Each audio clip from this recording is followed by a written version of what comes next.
Thanks a lot for doing this. I really appreciate it. What is your name and what is your position at the Range 702? My name is Jonathan Morales. Over here at the range, I pretty much do the maintenance around the facility. So I'm the main maintenance guy. Just fix stuff that is constantly getting shot and or broken. Yeah. How long have you worked here? On and off for 5 years. Yeah. Officially, this August will be 5 years. Yeah. Are you from Vegas? Not originally. So I'm coming here via Florida. I grew up in Delray Beach / Boca Raton area. Came here in 2014. It's been quite an adventure so far. What did you do before you started working here? You said you're from Florida. Did you graduate from Florida and then So in Florida, so I did go to college in Florida. I went there for massage therapy.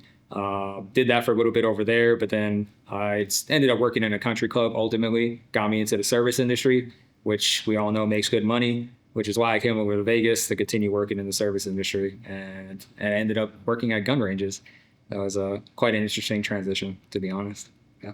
were you always into guns or was that something that you fell into when you moved here? Not in the guns at all. My family is not in the guns. I do have some military members in my family, so we would go, talk about shooting. But honestly, I didn't shoot until I moved to Vegas.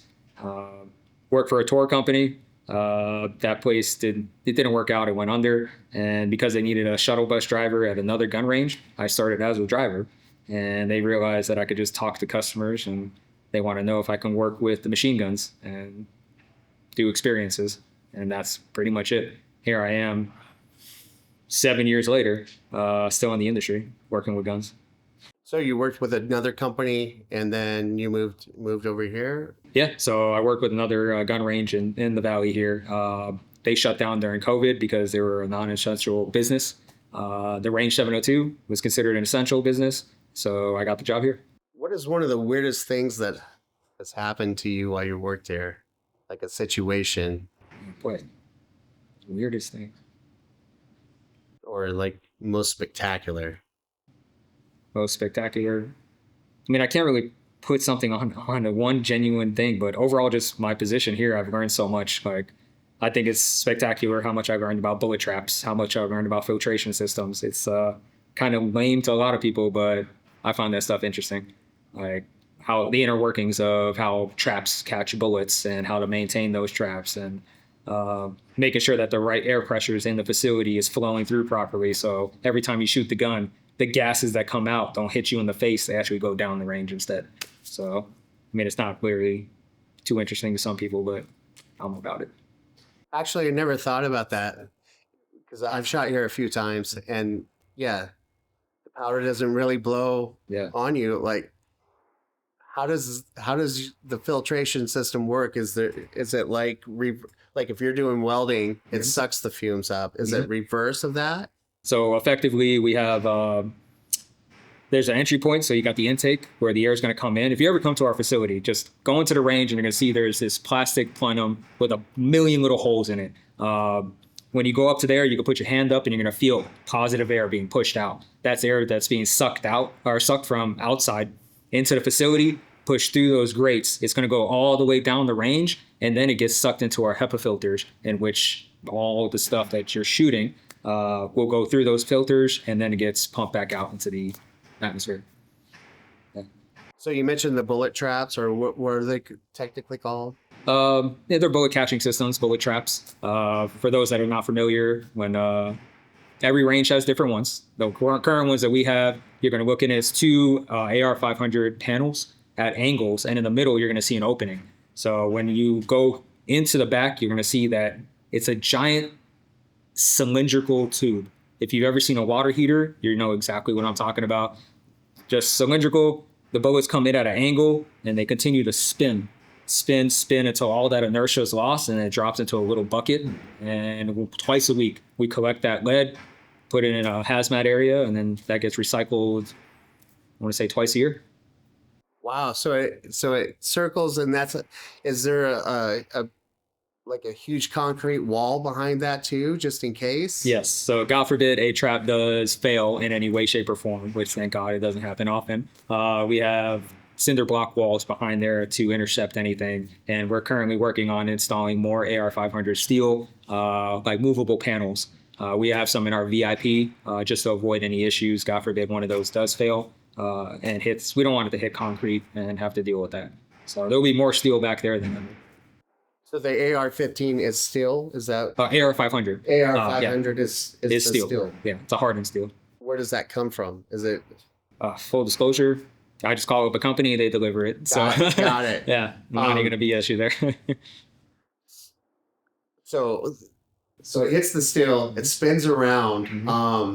How many times does it usually spin around, or does it matter, or does it depend on the caliber, or? Yeah, it could depend on the velocity of the actual bullet itself. So velocities will vary based off of caliber. So speed in which they're flying. I have no idea how many times they're going to circle in there, but that's now something I'm actually going to look into because I've actually never thought about that. Great. Yeah. So, like different caliber, different grain, like green tip, hollow point.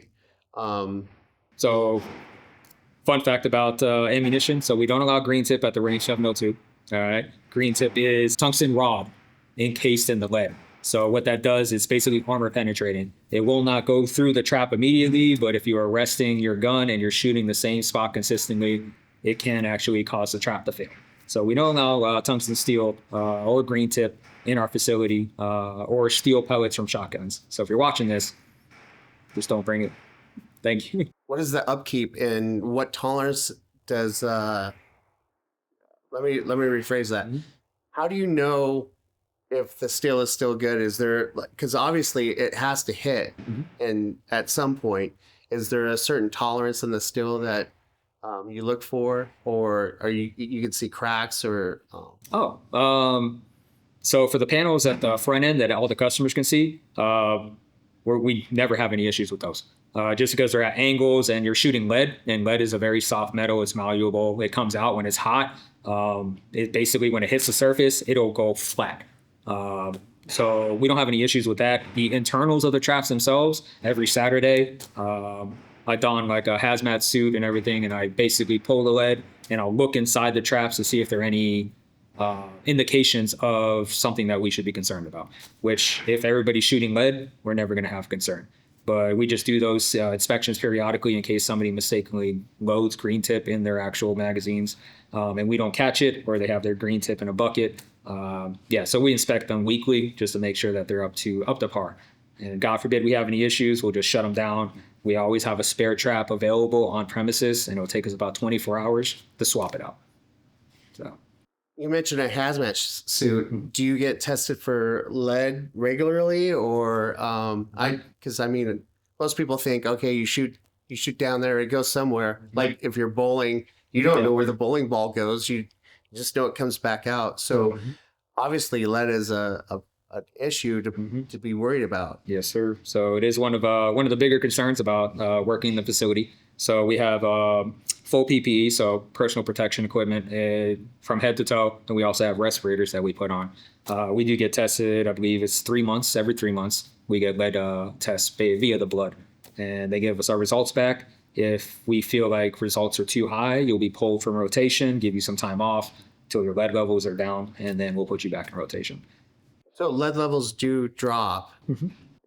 It's, I guess, it must pass through the body like with urine and. So it will eliminate itself from the body via urine and other options, aka you pooping it out, but primarily urine. Yeah. Not sure if you want to keep that part. Yeah, of course. What's one of the weirdest things that's happened with the traps or in general? Weirdest things, I will say soundproofing them is a pain in the butt. So when you come into the range, you're going to notice that it's loud.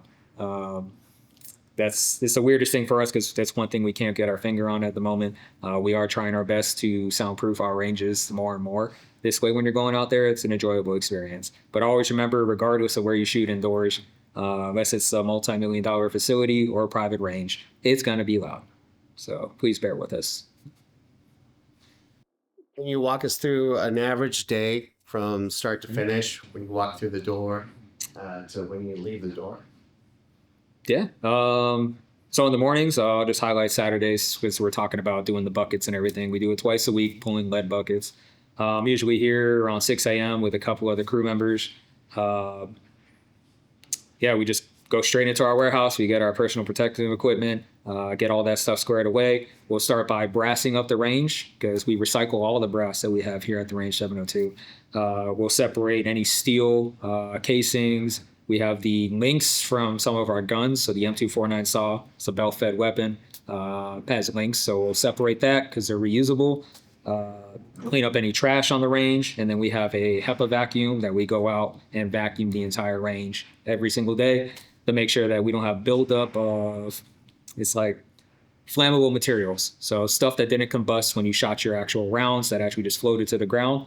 So we have an anti-static vacuum all that up. After we're done with that, we go to the traps, we start pulling buckets, basically getting on our backs, laying underneath them because we have to look through a hole about this big, make sure that they don't have any clogs, everything's clear, referring back to before, make sure they're up to par, no signs of wear and tear that we could be concerned about, and then report back to see like if we do have any issues, to let the other managers know out here that, hey, we may want to lay off this trap while we work on it for the next 24 hours or shut down this range for XYZ. After that's done in the morning, we move on to other projects. So as of, what's today? The 3rd, or we're in the beginning of April. We just installed new tables in 2 out of 4 of our ranges. They're collapsible tables, they're brand new. We'll do random side projects like that, trying to make the range look nicer and nicer. So here and there'll be minor improvements. Some you may not even notice, but that's our main thing. If there isn't a giant project like AC vents, swamp coolers, because summer's coming up soon, we have to prep all that stuff. Swapping out filters because the systems are getting too clogged. It varies day by day, to be honest, and those 2 days are alike. So I don't have any day that's the same back to back to back. That's understandable. Yeah. Overall, how do you feel about working at the Range 702 compared to your other jobs? You know, if nobody else says this, because we preach about it all the time, I wish people understood how good we have it here. All right. I've had a lot of jobs, now 36 years old. And every job has basically had a boss that was a boss that really didn't care. We don't have that here. So we have a boss that actually takes care of us. It's a busy day. The boss is buying us food. All right. Quickly go in the back, go eat a hamburger, go get a slice of pizza. Hey, your holiday parties, all this extra money that I'm making from doing promotions, I'm putting it towards your holiday party. And then we have a blowout holiday party. We did a version of Top Golf. Last year we did like Top Golf. The year before that we did like a boat party. And so working at the range, they take care of us as long as we were doing our jobs where it's acknowledged, and it's a great place to work compared to anywhere else where you bust your butt and you might get a pizza party. You bust your butt here, there are incentives. You'll get like a gift card, like $100 gift card. And yeah, this place compared to any other place I work, 10 out of 10 recommend. Yeah. Great. Thank you so much for doing this. I really appreciate it. No, anytime. Thank you guys for having me. Peace.